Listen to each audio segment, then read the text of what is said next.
video. Today we're going to be talking about spoon theory, and I have some props to help me. So I'm just going to be talking about spoon theory and why it is so important for those of us with chronic conditions and disabilities, how it can really help conversation and make people realise what it is like to live with a chronic condition or disability that limits you on spoons.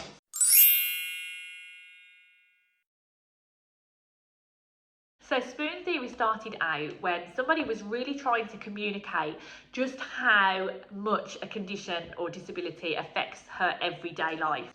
So she grabbed some spoons and she explained how she went through her day. All the different parts of her disability and chronic condition meant that all of the things that we do every day meant she was taking away more and more spoons until she had none left. And it was a really good visual way of showing just how restrictive life can sometimes feel with a disability, because we just simply don't have the energy or the resources to do everything that everyone else does.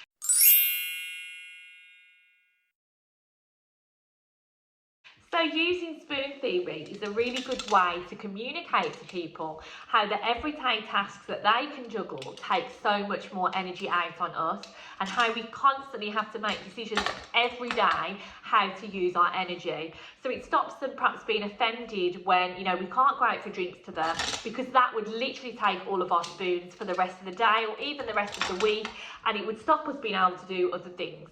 It's really useful as well to explain things that people just don't get. So, for example, I changed my job. I went from a full-time teacher to part-time and then to freelancing to what I do now. I just didn't have the spoons to work full-time, but, I was in my late 20s then. So people was like, how can you not work full-time in your late 20s? Because I was using less spoons on my work, it meant that I could dedicate, other spoons to other parts of my life. And now I'm obviously a mum, and that meant I had the energy to look after a child.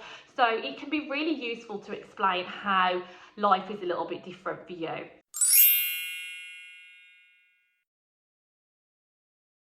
It's really, really useful as well to give answers to when you can't make things. So sometimes, one week you might be able to go out for drinks with your friend, and then the next week they'll say, well, we went out last week, so why can't we go out this week? So using the spoon theory can explain, I had a lot more energy last week, perhaps work wasn't taking so many of my spoons, perhaps my medication was working. This week I have far few spoons to choose, so I just need to rest so I can perhaps go away next weekend. And I don't think people realise when it comes to fatigue, which is completely debilitating, we are constantly making trade-offs and choices. So if we know next weekend we've got a wedding, or next weekend we've got a big event, we know the following week we're going to have to really, really limit our spoons and really, really rest to have some sort of normality and recover from that.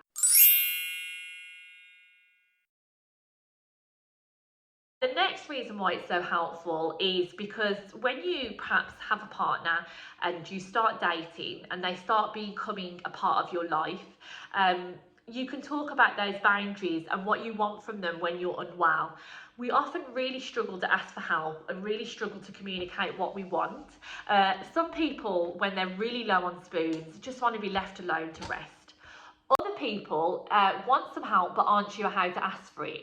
So if you're able to say, rather than going into lots of detail like, I'm unwell, I'm flaring, I'm speaking to my doctor, I'm having fatigue, if you could just say, I'm low on spoons, your partner might know, oh, I'll just make an extra portion of what I'm cooking and pop it in the fridge for her, or I'll just run a bath, or I'll just won't message her this week and ask if she wants to go out. So it can be a really low energy, less stress-inducing way of communicating whether you want help or whether you want to be left alone, which I think is really important as well. So the next time you're struggling to really communicate what it is like with a disability or chronic condition, why not grab your spoons and use spoon theory and give it a try and see if it makes things a little bit easier.